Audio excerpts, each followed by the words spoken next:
Attention all Podbean, iTunes, Stitcher, and TuneIn radio listeners. The Odd to Newfoundland Paranormal Podcast brings you the best in East Coast esoterica on the first of every month. Together, we can keep it growing by sharing the show on social media, subscribing to the show wherever you may be listening to it from, and by leaving feedback about your favorite episodes. John certainly needs a friend like you to help make his dreams come true, minus the alien abduction dreams. That is not cool at all. The Odd to Newfoundland Paranormal Podcast. Always available, always free, always odd. It's the Odd to Newfoundland. Ghostly greetings from your host, Jonathan. Mysteries, ghosts, monsters, and lore. East Coast esoterica and so much more.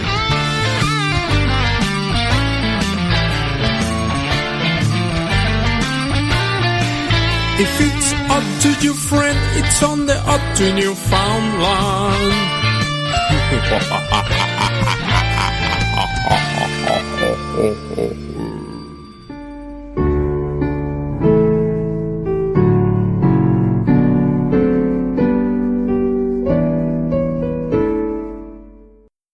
Ghostly greetings from the oldest city in North America. I'm your host, John Mallard, bringing you the best in East Coast esoterica. You, my friends, have stumbled upon the Odd to Newfoundland Paranormal Podcast for the month of April 2017. Guys, thanks so much for taking the time to download the podcast, subscribe, share, do it all. This is your monthly paranormal variety show, and I just had a great month, so thanks so much for taking the time once again and joining me here today. And this is episode 39 of the Odd to Newfoundland Paranormal Podcast. And you'd be an April fool not to subscribe, love, and share this podcast. Guys, thanks so much for being a part of this. Do you know I had over 200 new subscribers this month on Podbean? It was awesome. And just to see how many more people are actually listening to my show, it certainly warms my heart. So thank you so much. Listen, happy April Fool's Day to you. Happy Easter. Easter's a big one, too. I hope all is going well in your world. Things have certainly been going well in mine. My wife just recently went back to work, and I am now officially a stay-at-home dad. Things have been really interesting, so to speak. The most thankless job on the planet, I know, but still, I must say I'm really enjoying the time with my kids right now. Before I dig into the podcast, just want to throw this out to the people. We've got two sponsors that are very, very important, and I want to make sure they get mentioned here right at the top of the show. First and foremost, got to mention Donuts and Dragons Game Board Cafe. Got to put it out there, guys. Check out Donuts and Dragons Game Board Cafe. Got to love it. Of course, Donuts and Dragons are located on Stavanger Drive and will be opening up very, very soon in St. John's, Newfoundland. So get on their Facebook page, look up Donuts and Dragons. I'm sure they'll show up. Just look for the cute little dragon with a donut in his mouth. He's so cute. And also, our show is brought to you by Cutting Edge Wrestling. Wrestling that leaves a mark. It's been around since I think it was 98, but there's been different iterations. I was once myself a wrestler for Cutting Edge Wrestling. And a big shout out, of course, to Ryan Williams, my old pal. You may remember Ryan from my second episode from many years ago. He was actually a part of the episode we talked about the Ultimate Warrior and how he actually kind of predicted his own death. And, I just thought it was really suiting because this weekend is, guess what? Wrestlemania. Gotta love it. Oh, yeah. From Orlando, Florida, baby. We're going to see some really awesome matches. I am a super fan of wrestling. I'm sure you guys are too. Maybe you're not. It's not your thing. But you know what? I'm going to let you listen to a little something from Ryan right now because I feel like he got something he wants to tell you about because he actually got a show coming up with his crew really, really soon. So go ahead and have a little listen. I'm here to let you know that CEW returns to the Paradise River Youth and Community Center April 7th for CEW Gang War. Show starts at 6:30 p.m. Tickets are $15 in events and $20 at the door. And don't miss the main event 2 years in the making. It's Gang War. Don Martini, Tony King, TJ Taylor, and Jack Carson take on Buck Gotch, Scott Humphreys, Psycho Mitch, and Hellraiser Justin Locke. Only one team can survive. The fate of CEW is now. Okay. Well, thanks so much for that, Ron. Get the information out there. Remember, guys, go check out Cutting Edge Wrestling. Support your local guys. Support your local guys. It's important. I'm a local guy. They're a local guy. We're all from Newfoundland. And what can I say? It's really, really awesome to be able to say and do these things with each other and work together, hopefully drawing some new fans. And there's no doubt I've decided that this show, before I jump right into the paranormal news, I just want to go ahead and actually take some time to talk about some of the weird goings-on with World Wrestling Entertainment, a.k.a. WWF, for those who may not have tuned in for like the last 15 years. I'm going to throw this out there to you. There's actually a lot of ghost stories from WWE, and I thought it'd be really cool, since it's WrestleMania weekend, to kind of throw them out there, because I've never had a chance to really talk about them before. And from one dead wrestler to the next, I'm actually going to go ahead and jump in and talk about some of the weirdness that goes on behind the scenes that you might not know. And there is a link to Newfoundland in my first story, and it comes from the legendary Roddy Piper.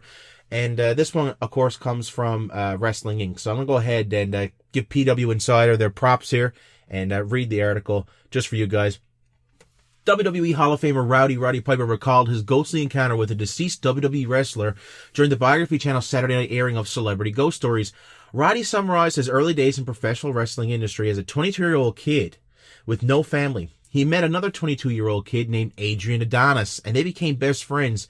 He recalled angrily snapping at people, which led to Adrian calming down and advising him to purchase a house. Adrian believed that a house purchase would give Piper the family life he desperately wanted. He did months later and found happiness. Roddy, who faced Adrian before 93,000 people at WrestleMania number 3, lamented his death in a car accident. Adrian was killed on July 4th, 1988 in Lewisport, Newfoundland. That's right, just down the road from me, while riding in a minivan with fellow wrestlers William Mike Kelly Arco, Victor Pat Kelly Arco, and Dave Wildman McGigney.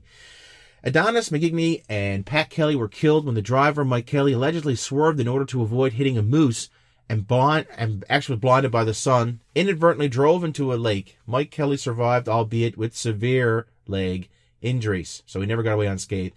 Roddy said his daughter, Ariel, would later wake up in the middle of the night and scream because she saw a man in her bedroom. His son would see shadows and hear noises in an inexplicable manner. One day, when Roddy was home from a long road trip, his son Colt came running out of the residence screaming that there is a man inside. He storms inside, ready to confront the intruder, when he notices that the logs from the fireplace had tumbled out and caught the carpet on fire. As he scrambled to extinguish the fire, he encountered the ghost of Adrian Adonis. Adrian said, "Hey, Roddy," and then disappeared. Roddy stood still for a long time since he didn't want to leave the room. He became emotional while recalling this moment. Roddy believes Adrian is looking out for him and his family in the house that he was encouraged to purchase. He says Adrian is his brother and that he would never believe in ghosts had it not been for that encounter. So there you have it. Not every single time we run into, paranormal phenomena, it has to be something scary and weird. Is the ghost of Adrian Adonis a helpful spirit?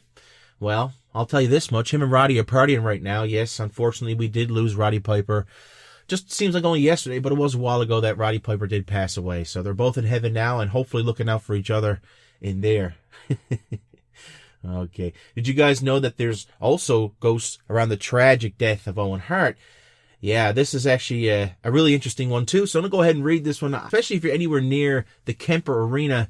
So here it goes. The Kemper Arena in Kansas City, Missouri is one of the most famed arenas in the United States. It's held many memorable events, including several NCAA Final Four basketball games, the 1976 Republican National Convention, and a Paul McCartney concert the same year. But what the arena may also be hosting is a haunting.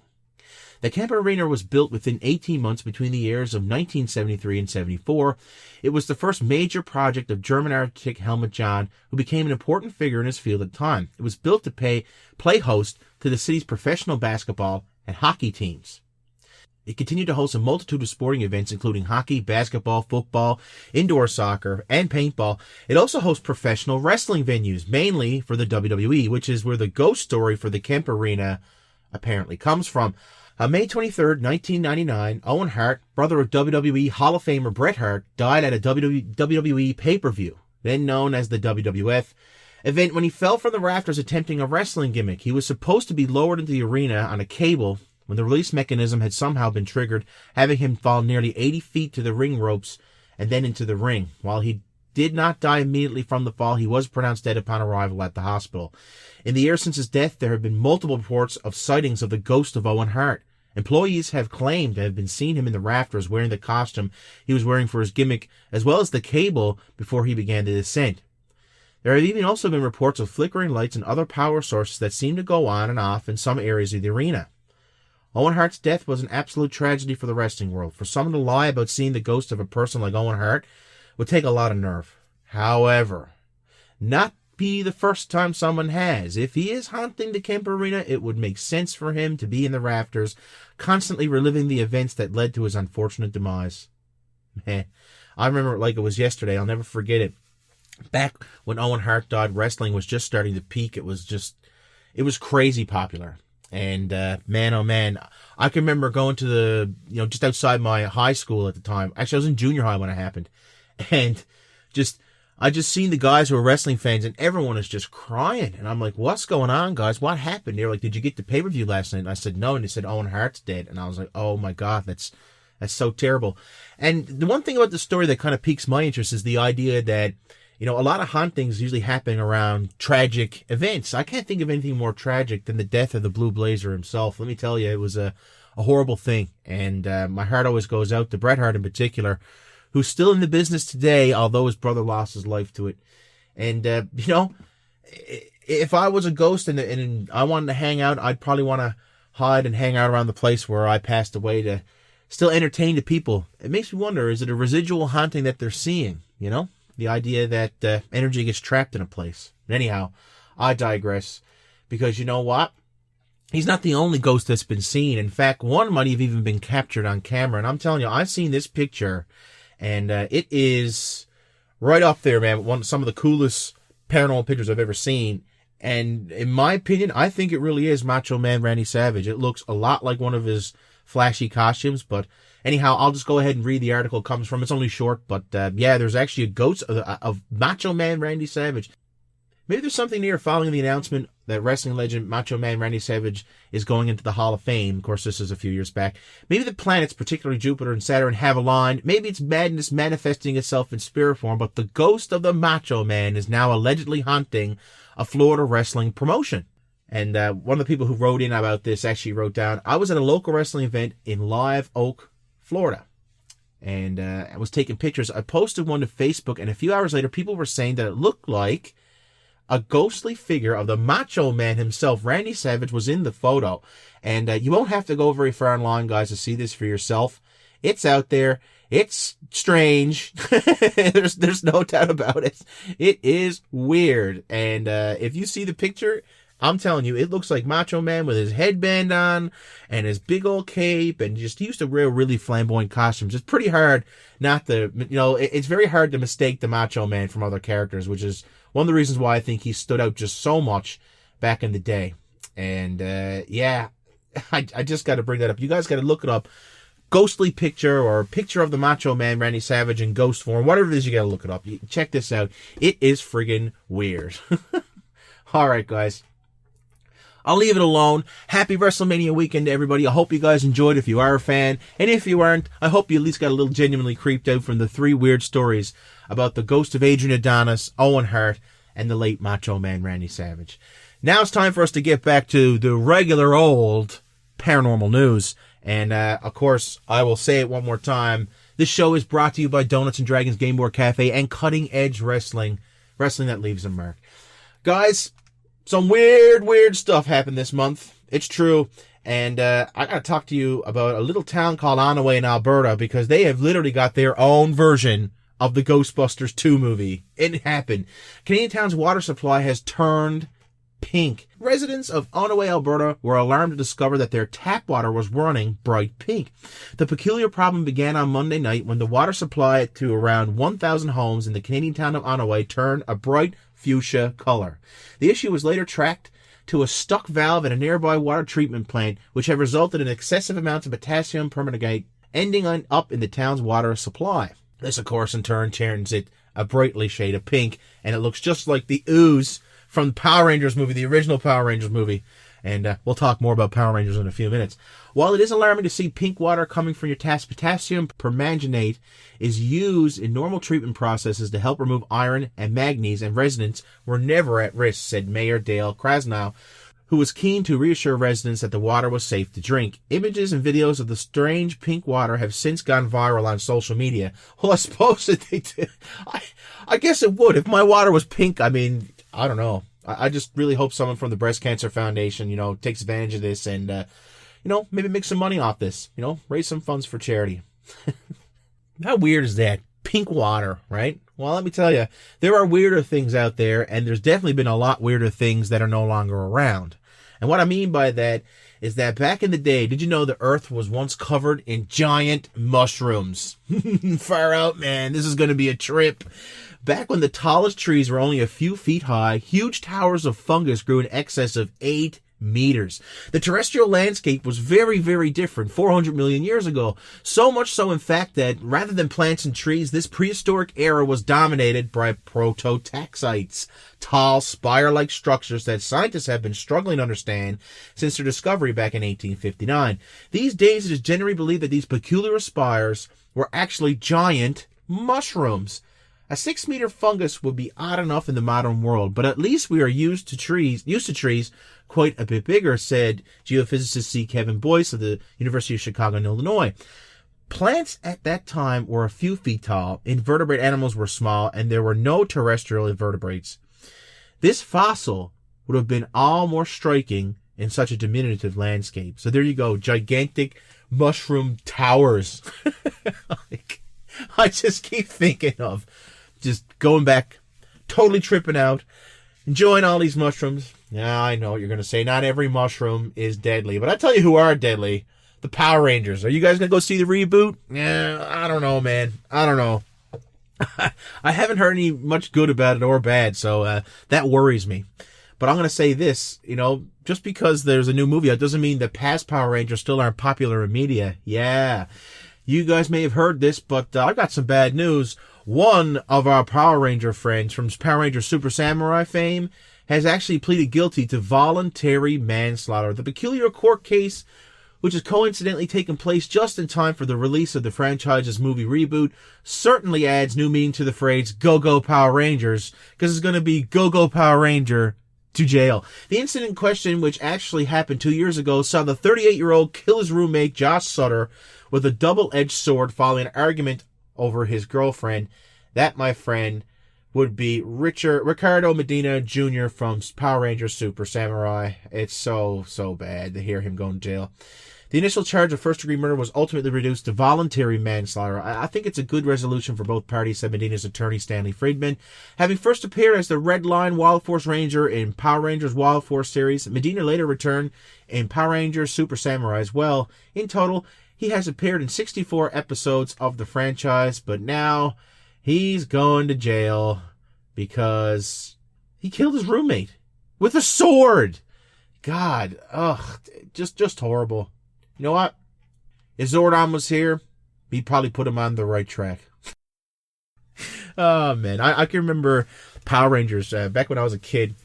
It literally took the place of Teenage Mutant Ninja Turtles, and it was just a phenomenon. Everybody loved that show, and rightfully so. There was everything in it. There was teen drama, there was action, there was kung fu, there was old Godzilla-type movie shooting in it, where giant robots took on monsters every week. It was just a wild ride. It was quite the trip. I kind of wish I had some of those giant mushrooms and go back and watch some of those old episodes, hey? Oh, guys, don't be such a chicken. Well, at least don't be a big fat chicken. A video of a giant chicken has been freaking out the internet. Have you seen this yet? It is viral after the other day. It started going viral on Thursday, March 23rd, so by now you should have seen it. Footage of what appears to be an abnormally large chicken has gone viral after appearing on Twitter. The clip, which was posted on Sunday morning, raised a few eyebrows on social media after Twitter user Lifesbrook_CEO noted how freakishly enormous the chicken in the video actually was. It didn't take long for the footage to be shared thousands of times, with internet users commenting in disbelief at the size of the bird and suggesting that it must be a prank or a man in a costume. As it turns out, the enormous bird is actually neither of those things. It is in fact a real animal known as a Brahma chicken. Females can weigh up to 14 pounds and males as much to 18 pounds. Its eggs, which are highly prized during the wintertime, weigh up to, get this, 60 grams. That's a lot for an egg, man. That's huge. Oh, God. So giant chickens are taking over the world. Look out. You should see this thing. You know, actually jump on YouTube and look this up. You know, giant chicken. Remember, they're called Brahma chickens, okay? Look them up. They actually look a lot like the dinosaurs from Jurassic Park in that movie. I think they might have modeled their walking off it. It was kind of creepy. But anyway, check it out. It's really interesting. And, yeah, I got to get into my last story. And this is going to be the best story I ever tell. You want to know why? Because I'm not going to tell it. Yeah, that's right. This one is coming from Channel 3 News. Okay, and I want you guys to know this. It's about a haunted ship called the USS Lexington, and it is awesome. I'm just going to go ahead and play the clip for you guys so you guys can enjoy it. And, yeah, sit back, kick back, and I'll let you guys have a listen yourselves. For years, there have been lots of reported strange encounters aboard the USS Lexington Museum. Some people believe the aircraft carrier that served during World War II is haunted. Some do, and over the weekend, a family visiting the attraction told us they got quite a scare, and they say it was all caught on video. Heather Criswell has the story. The Blue Ghost living up to its name for Abel Morales and his family visiting over the spring break holiday. It's what they captured on this short video clip that is sending chills down their spines. Watch it again, you can see the door at the bottom of the stairwell slamming shut. I was so in shock. I mean, I have never experienced anything ghost or anything paranormal ever in my life. If you've been on the Lexington, then it's easy to see why some might get creeped out. But what caused that door to slam shut in the video? There are those who believe that there are past crew members who have never left this World War II vessel. We've had hundreds of sightings. I mean, hundreds. I mean, we've had people leave the ship upset. Rusty, the director of operations, has been on the Lex going on 20 years. The video, not surprising, after a similar scare. It just started shaking violently. I mean, someone had taken that doorknob and was just pulling on that door, making a ton of noise. I grabbed the doorknob and I opened the door and there was no one there. The museum's electrician tells me he also has seen his fair share of the unexplained. It looked real. Ernest Poor says he was standing in this very spot when I see this guy in his uniform go across the passageway here, right through the wall. And when we showed him the video taken over the weekend, he got chills. That happens. That happens. That happens. Back to that door slamming. So what you are looking at is the door that was caught on video. And as you can see, it's a door that leads to some offices. But was it a current crew member trying to scare this family? Or was it someone else? Bill Churchwell, 3 News. So there you have it. Pretty creepy stuff. What do you guys think? Do you guys think the USS Lexington is haunted? I've heard that many people go on it just to see if they can have their own experience. And I might be wrong about this, but I think I might have even heard about some paranormal investigators actually going there and checking it out. So I think that's really, really interesting. The idea that, you know, buildings and stuff are haunted is great, but the idea of a haunted ship is just a completely different feel to it. And let me tell you, it's well worth the look of the videos online. Just look up USS Lexington and Ghost, and you'll see what I'm talking about. Guys, I hope you really enjoyed my little interlude there. You know I'm a huge wrestling fan, talking about the ghost of Adrian Adonis, Owen Hart, and of course the Macho Man. Oh yeah, dig it. God rest their souls. They're all part of my childhood, as well as Hot Rod Roddy Piper. Rest in peace, guys. I hope you're good. I hope you're up there, having fun in heaven. And as for the paranormal news, guys, we had stories of water turning pink like Ghostbusters 2 in Alberta. We had giant stacks of mushrooms, these mushroom tower things from back in the day. We had a Power Ranger who actually killed his roommate with a sword, a horrible thing to laugh at, but it's true. We had a giant chicken that just freaked out most of the internet this last couple weeks, and a ghost that causes a giant stir aboard the USS Lexington. Guys, all these stories have been odd to Newfoundland. All right, guys, I got your oddities coming up soon, and also your MUFON Minute with Laura. But first, I thought I'd just take a minute, maybe read a little bit of fan mail. You know, I've been getting a lot more of this stuff lately, and it's probably because I finally gave you guys a chance to communicate with me. If you'd like to talk shop, you got a ghost story you want to tell me about, a question you want to ask, jump on the Odd the Newfoundland Paranormal Podcast Facebook page, drop me a message. Or maybe even the Life After Death Society Facebook page and drop me a message. I'm there too. If you want to jump the line and get me right away, send an email to lifeafterdeathsociety@gmail.com. go ahead, drop me a line, ask me a question, tell me a story, do whatever it is you want to do. I actually got 2 pieces of mail here to read today, and also just a private message I also received. So this is actually going to be kind of cool. But you know what? Laura has been a part of this show for a while. Laura Gilbert. You guys know her as, the MUFON Minute Girl. She's coming up a little later in the show. And this is the first time I ever got fan mail for Laura. So I wanted to make sure that she got to hear it today. So I'm going to go ahead and read the mail now. You got a post. This is from a fellow by the name of Dizzy Dave. And it reads, "Love the MUFON Minute. Laura is straight to the point, and the music makes me envision extraterrestrials partying with me and taking me away to somewhere strange and fantastic." I tell you, you have no idea how much that's going to mean to her, because, she only puts in a few minutes, but Laura will be the first person to tell you that for her, those few minutes might not be the easiest few minutes. It's hard to find the time to do this stuff, and Laura does it for fun. And she sends me the file, and I clean it up and put it on here for you guys. So there you go. I find there's no bigger compliment to pay than to say that you love the MUFON Minute. And thank you, Dizzy Dave, for sending us that. I don't know if you guys know this or not, but you guys can follow me, John Mallard, at Odd to Newfoundland, ODDTONEWFOUNDLAND on Instagram. Yeah, and I actually got a question from somebody who said, "Hey, John, noticed that you got a lot of tropical fish. What's up with that?" Well, to be honest with you, I got a lot of hobbies, not just this paranormal passion of mine. I'm actually into tropical fish. I got 2 tanks. I got a 20-gallon and a 60-gallon, and I got all kinds of weird old fish and stuff. And yeah, you guys should check out my Instagram. I promise I won't pelt you with show information. Laura only knows your monthly paranormal variety show would not do that to you. You know better than that. Just throwing it out there to you. Check it out on Instagram. I think you'll like it. It's very soothing to watch those little videos, right? Very, very soothing. Okay.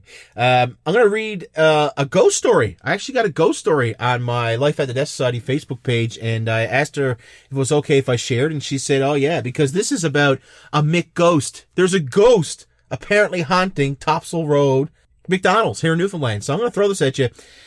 She sent me this. She's sending this because my partner and I work overnights at McDonald's and have been having a lot of odd happenings lately. Late last night at 2:40 a.m. this happened. A spatula was secured in a holder. The only way is up. You figure out what happened, and it fell out. I wrote her, of course, and I said, the McGhost is podcast worthy. I'm totally telling the story. And she said, "Pretty crazy, right? I just wish our cameras were better. We have stuff like that happen all the time, but this is the first time we've actually caught it on camera, and smelled lavender right after. Like fresh out in the field lavender. We're hoping Munn Library has some history on the property so we can figure out who our little friend is. Whoever it is an intelligent haunting, and it's pretty cool." And of course, I do thank you, Miss Kayla Bowden, for sharing that with me. If you guys got a ghost story, you want to share it with everyone, you want me to put it on the podcast for you, I'll go right ahead and do that for you. Just send it to, drop me a line. There's all kinds of ways to get me. Best way to get me, of course, probably the Odd the Newfoundland Facebook page, okay? Odd the Newfoundland Paranormal Podcast Facebook page. Before I go ahead and go any further with your oddities, we are going to check in with my old friend Laura, who got her first bit of fan mail this show. Aw, she's so happy about that. Laura, what's going on in the skies this Easter in Newfoundland? Thanks, John. Welcome to your MUFON Minute for April 2017, and happy Easter to one and all. Interesting news out of NASA from their official briefing office. NASA has selected a science mission that will measure emissions from the interstellar medium, which is the cosmic material found between stars. This data will help scientists determine the life cycle of interstellar gas in our Milky Way galaxy, witness the formation and destruction of star-forming clouds, and understand the dynamics of gas flow in the vicinity of the center of our galaxy. According to NASA, the dubbed Gusto project will fly an ultra-long duration balloon carrying a telescope with carbon, oxygen, and nitrogen detectors. This unique combination of data will provide the information needed by the team to untangle the complexities of the interstellar medium and map out large sections of the plane of our Milky Way galaxy and nearby galaxy known as the Large Magellanic Cloud. This Gusto mission will provide the first complete study of all phases of the stellar life cycle. The mission is targeted for launch in 2021 from Antarctica and is expected to stay in the air between 100 to 170 days depending on the weather conditions.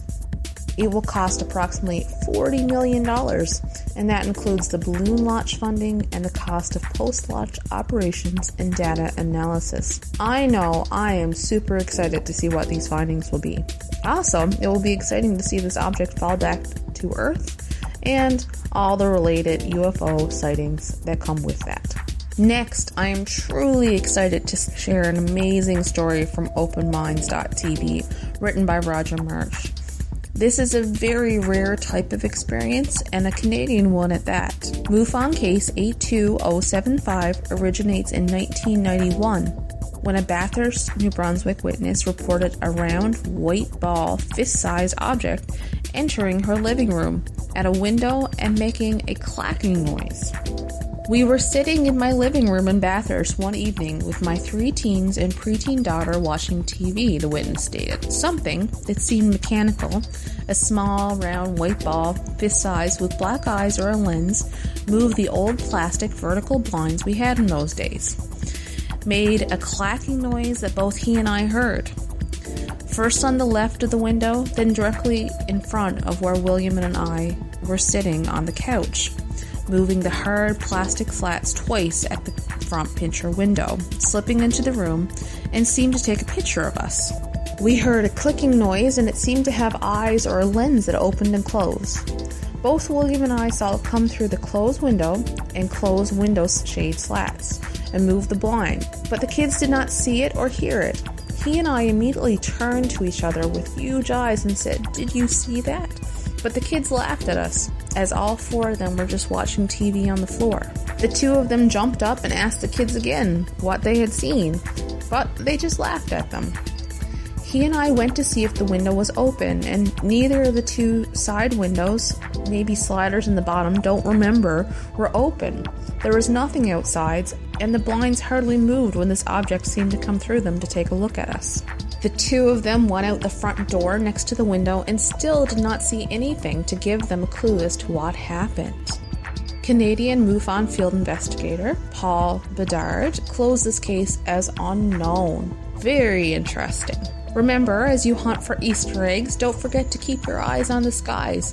Between the mini eggs and chocolate bunnies, who knows, you may have a few friends watching you back. If you do see anything unusual, please report it to www.mufon.com. For all things UFO in Newfoundland and Labrador, please be sure to check out the Newfoundland and Labrador UFO Network on Facebook. Thank you so much, John. Thank God. It's time for Oddities. Alive! It's alive! It's alive! Boy, that escalated quickly. I want to believe. Welcome to the desert of the real Oddities.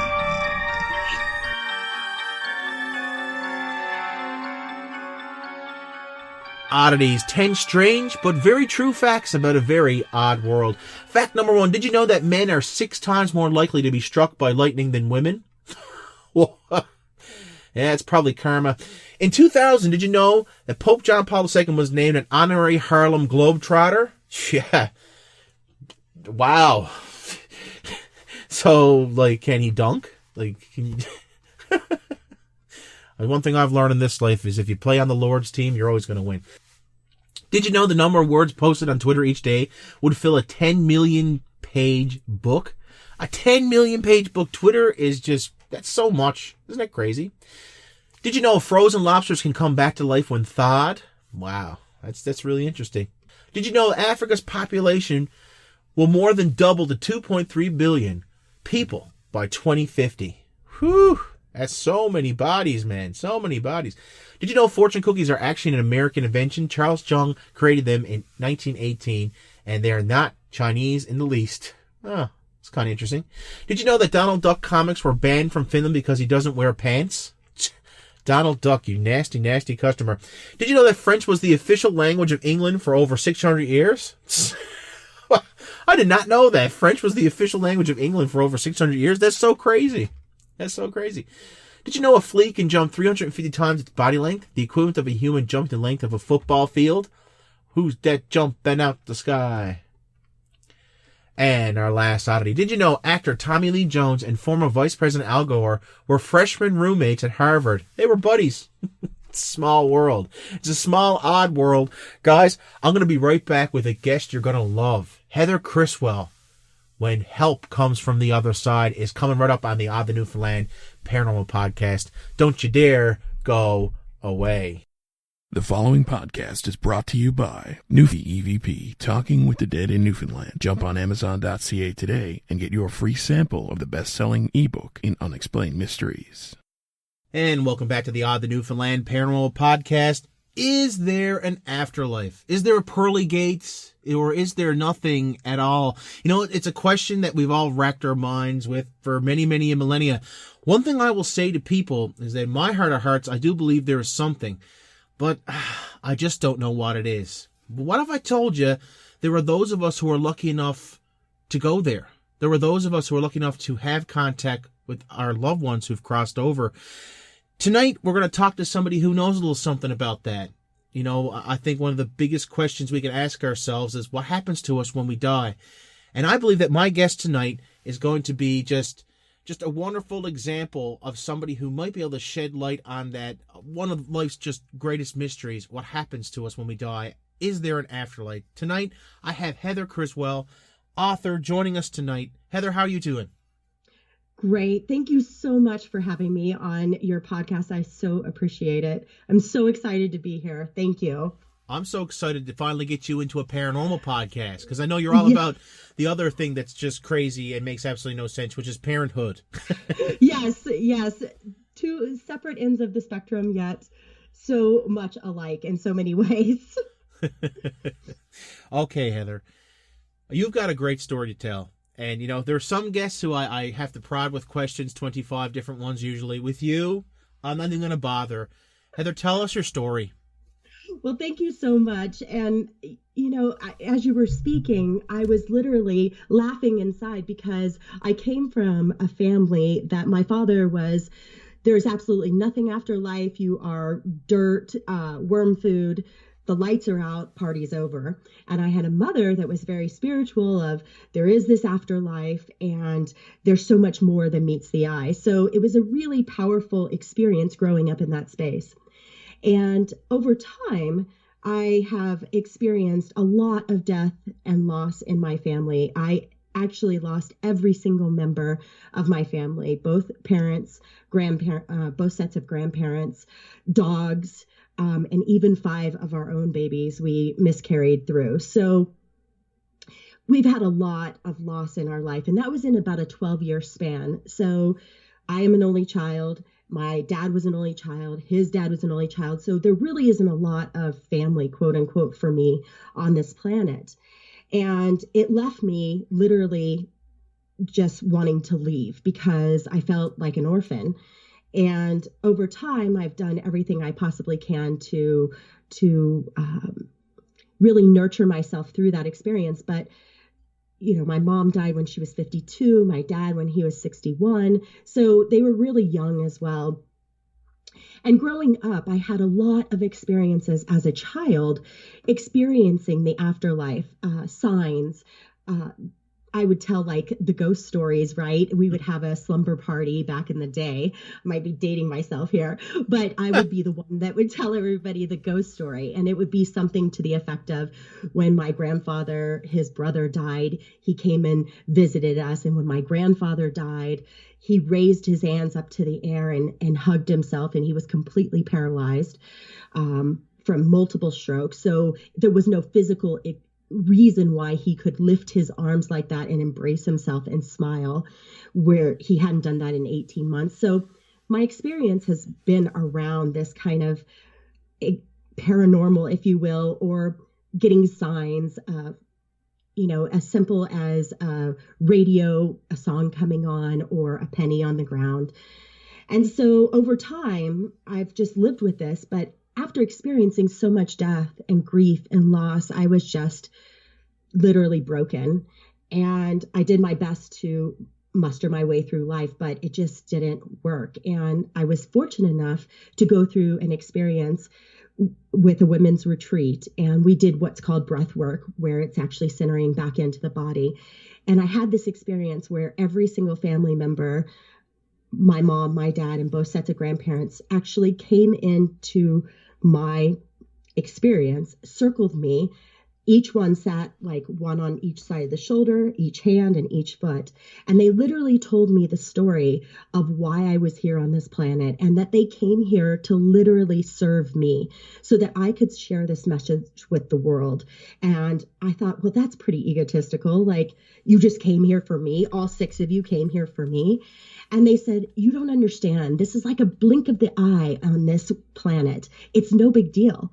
We came here and we had fun, don't get me wrong. And we had some other agendas. But that was our primary agenda, was to make sure that you got this message out, that everything circles back to love.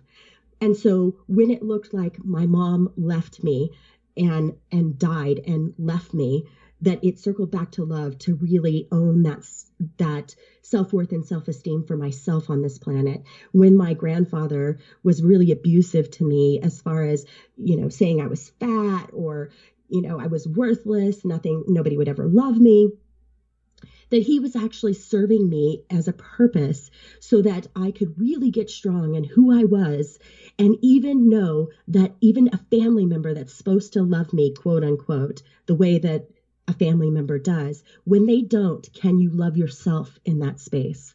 Can you stand in your power and say, you know what? You're wrong. I am powerful. I am loving. I am a beautiful person, regardless of my weight. And so what they did is they each individually told me their story of their life with me and why. And it was this powerful, meaningful experience. And of course, they say to me, after all is said and done, they say, do you have any questions? And I was like, yeah. So about this weight, how do I get rid of this weight? And they literally were laughing. They said, you have all the answers in the world in front of you, and you're talking about weight. And they actually gave me a really powerful, it was crazy, of course, and they gave me a really powerful answer that I needed this weight to actually, because I was going to write a book, and the book was going to be about this experience. And I was going to be in kind of a hibernation mode, and I needed that weight to actually sustain myself. So we talked about other things. They talked about spontaneous healing, how we all have the power to spontaneously heal in any given moment if we choose to, and we just haven't tuned into that vibration yet as people on this planet, but that we are far more powerful than we even can imagine. And so we wrapped it up. I was hysterically crying because I actually sensed them all. And they said, let us wrap you in a cocoon of love, and you'll see what a beautiful healing power you have inside you. So I had these beautiful moments with them. And afterwards, I shared this story, and everybody's like, you've got to write this. And I hem and I hawed, and I was like, oh, I just don't want to write another book. I had, already written a book, and it was painful and long and painstaking. And one day my friend just said to me, nothing is going to happen until you write this book. And I sent her one chapter, and then the next chapter the next night. And in 13 days, I wrote this book. And the book, what it does is kind of take you on that journey through death and grief and loss and divorce and miscarriage, all of those things that happen in life. And it really showed me, how do I come back to love in every circumstance? And really, what is this life about? It's about love, and that they are always with us at any given time. We can call on them, and I call them my round table. And so I'll say, hey, I need a round table. And they literally come in an instant and help guide me, not give me what to do, but reconnect me to that wisdom within, that I know what's best, and remind me of it.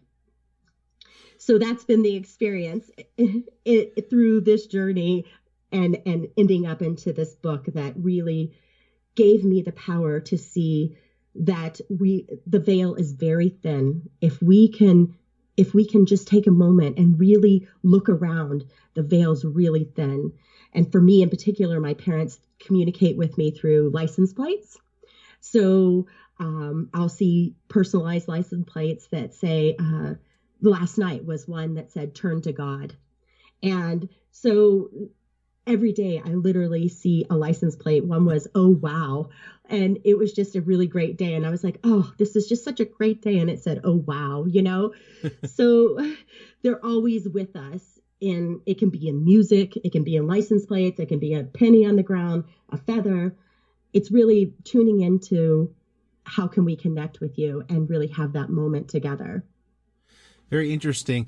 And let me tell you, like I said, I really wanted you to just start in with your story, and this is why. It's hard. Yes. It's hard to pick the brain that already has just a great story to tell, Heather. And I think that's just a wonderful thing. The paranormal is not all doom and gloom. This is what the media has put out there, basically, to make money off, because everyone likes a good horror film. Let's face it, it's fun. Right. But reality is there's a lot of really wonderful things going on, especially on the spiritual side of things. Talk to me a little tiny bit more about what you would do in a situation where someone's just having, shall we say, the darkest of days. I mean, you seem like the type of person who would be a great comforting, shall we say, sound to them. Maybe they're listening to this podcast right now. Maybe they're down in the dumps. Maybe they're not having the best day. I use the quote from the Friends theme song. Maybe it's not your day, your month, your week, or even your year. Right. Heather, someone like that, maybe a little bit of advice from your own book. Well, I have experienced those days, all too many. And when, my husband and I found my mom, and she had passed away in her house, and watching my dad suffer for many, many months in hospice. And so I've experienced those days.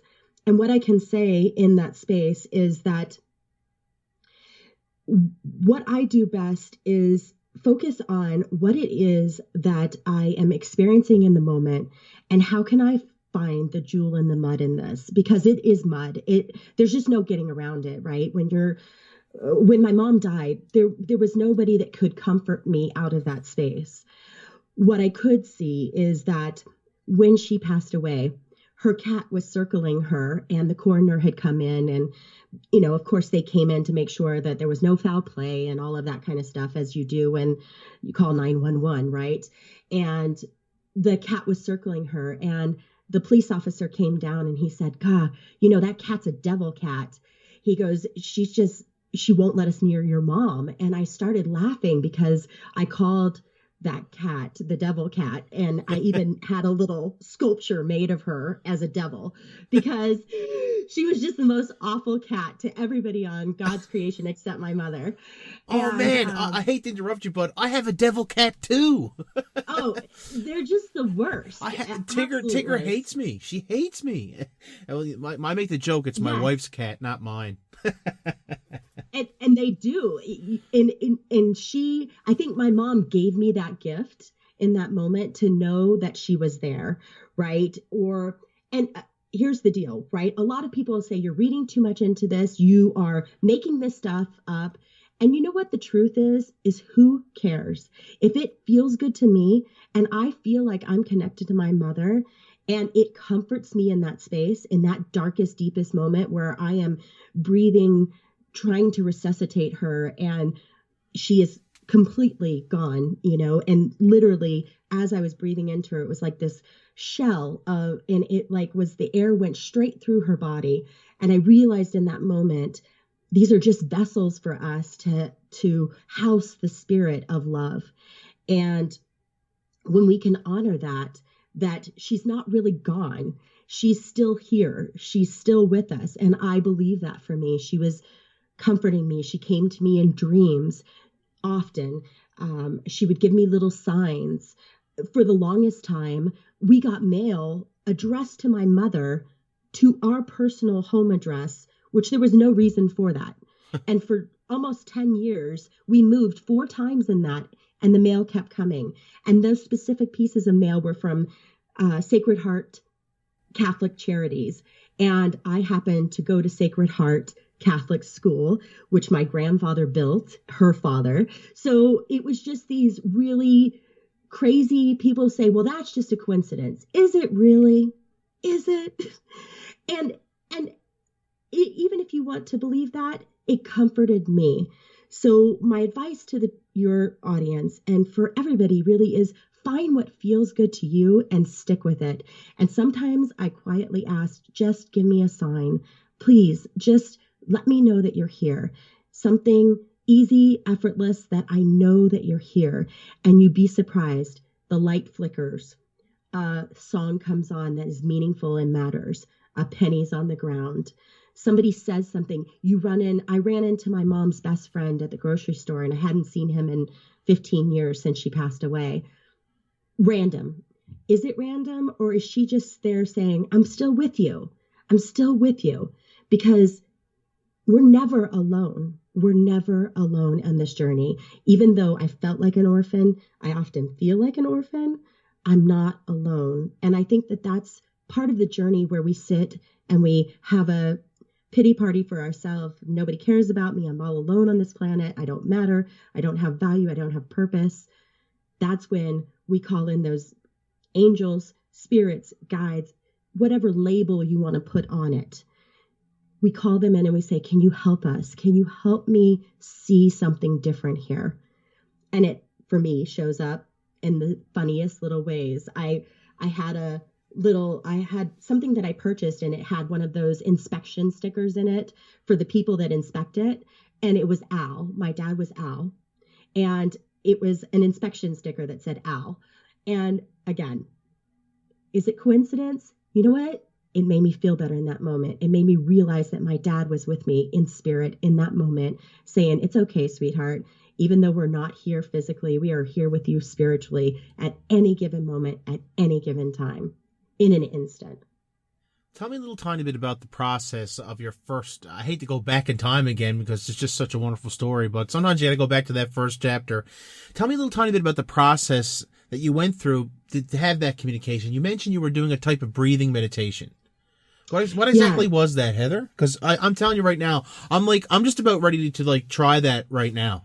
Because let me tell you, I'm always looking for guidance. I mean, I'll be honest, I don't need to be convinced of a world of spirit because, well, I kind of go and hunt for it on the weekends. I'm a paranormal investigator. But I will say this, boy, I would love to learn how to do that. Tell me a little bit about the process you go through to connect to that world. That's a great question. And it's actually very simple process that I think it's so simple that people go, really? But for me, I had that experience through the breath work, which is just basically focusing on your breath in a very rhythmic way. And it's often facilitated by another person because it also can release a lot of energy for yourself, sadness, grief, loss, joy. There's a lot of energy that's stored up in our body, and often it can be released that way.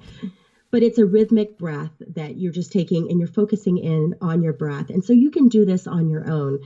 And how I do that for myself is I just take a quiet moment and I just breathe in and breathe out. And sometimes I don't even use the words. I just say A, breathe in, B, breathe out. So A, B, and focus my mind into that space. And then I ask for what I'm wanting. So if I'm wanting some guidance on, I'm not really sure what to do. I'm not really know what this looks like. I'm really feeling sad and lonely. Can you help me? And then being quiet enough to take those deep breaths in. And sometimes you can call in people that have passed on for your own family or friends. And sometimes there's other people that show up that you have no idea who they are in this physical realm. In other words, I'll give you a story to support that.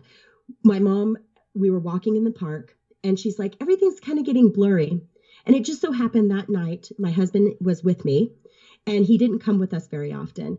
But she said, things are getting blurry. I'm like, Mom, the bench is right there. We'll sit down right there. She collapsed and was in cardiac arrest, turned completely gray. And all I heard was this old woman say to me, just stick your fingers down her throat. Now, I am trained in CPR. I've been trained in CPR for 25 years because I owned a preschool for years, worked with children for years. So I've been trained in CPR. And it didn't dawn on me. I said, what am I supposed to do with this? Because I knew my mom was in trouble. And they said, stick she said, stick your finger down her throat. And I was like, oh my God, what? So I stuck my fingers, jammed them down her throat. And all of a sudden she came back. And we loaded her up in the truck. I didn't even wait for the ambulance. The hospital was right down the street. And I said to my husband, get the truck, loaded her up. And as we were going there, we got her to the hospital and the doctor came out and he said to me, what did you do? And I said, I stuck my fingers down her throat. He says, why would you do that? And I said, well, this older lady told me to. And he says, at the scene? And I was like, no, in spirit. And he said, oh. And he kind of looked at me. And I said, she was like a grandmother kind, but she told me what to do. And he said, the strangest thing, he said, that's a really bad move to do, but it's something that we are taught, but most people don't know, because when you stick your fingers down your throat, it creates a gag reflex.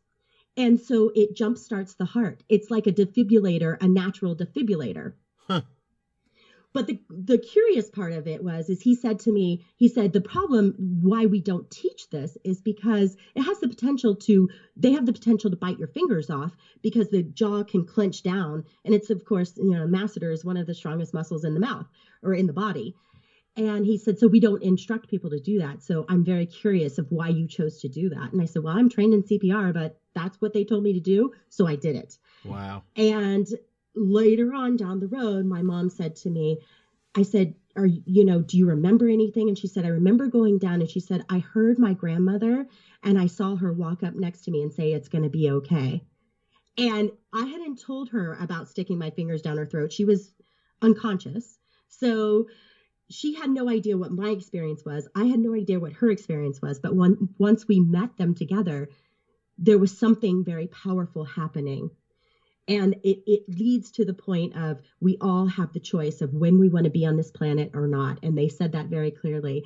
They all specifically chose to die when they did for a very specific reason. Even my grandfather with Alzheimer's, he had Alzheimer's, and he said,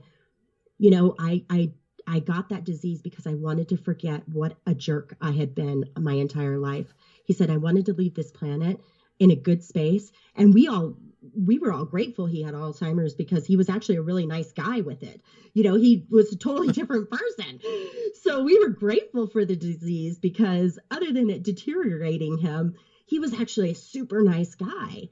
And he said that in his message. He said, I chose that on purpose because I wanted to leave this planet feeling good about myself.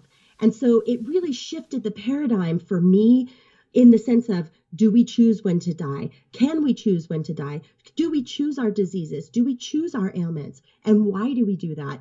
And so it opened up this whole door of the power within us that is so powerful that we can actually summons these people to help us.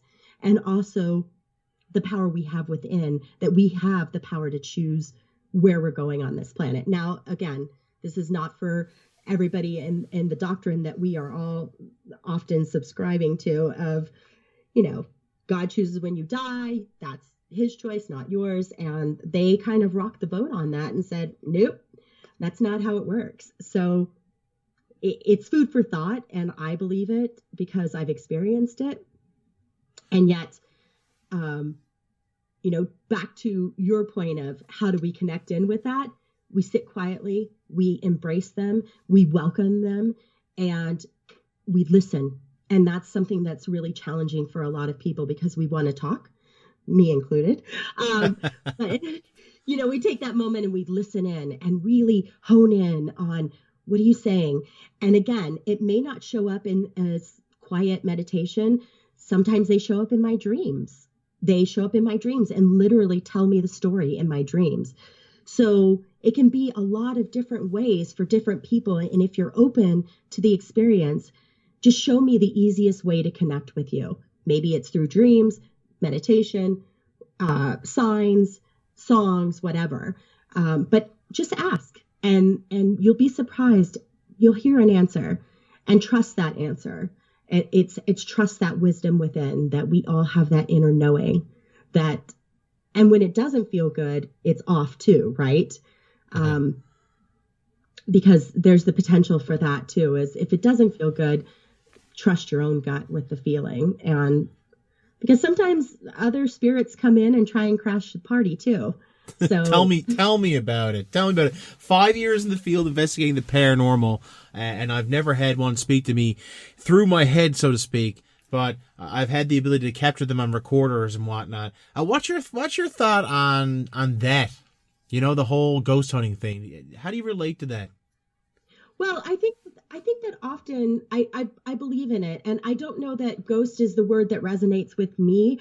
The word that resonates with me is spirits that have been just kind of lost and trapped and in some sort of yucky space, and that's like a formal term, yucky space.